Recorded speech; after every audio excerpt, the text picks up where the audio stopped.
نحمده ونصلي على رسوله الكريم اما بعد فاعوذ بالله من الشيطان الرجيم بسم الله الرحمن الرحيم انا انزلناه في ليلة القدر وما ادراك ما ليلة القدر خير من الف شهر صدق اللہ العظیم۔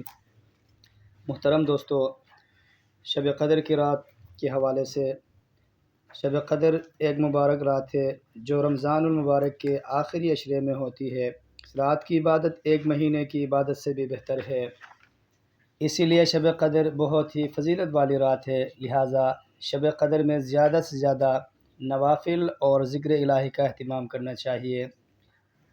اور طریقہ جو ہے نوافل کا شب قدر کے حوالے سے کچھ اس طرح سے ہے: 2 رکعت نفل، اور پہلی رکعت میں سورہ فاتحہ کے بعد سورۃ القدر انا انزلناہ فی لیلۃ القدر، اس سورت کو 1 بار پڑھنا ہے، اور دوسری رکعت میں سورہ فاتحہ کے بعد سورۃ الاخلاص کو 3 بار پڑھنا ہے، تو اس کو شب قدر کا ثواب حاصل ہوگا۔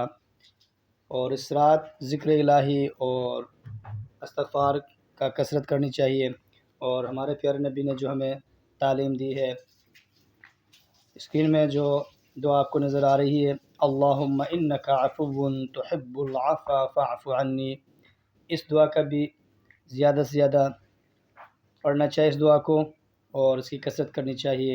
جزاک اللہ خیر۔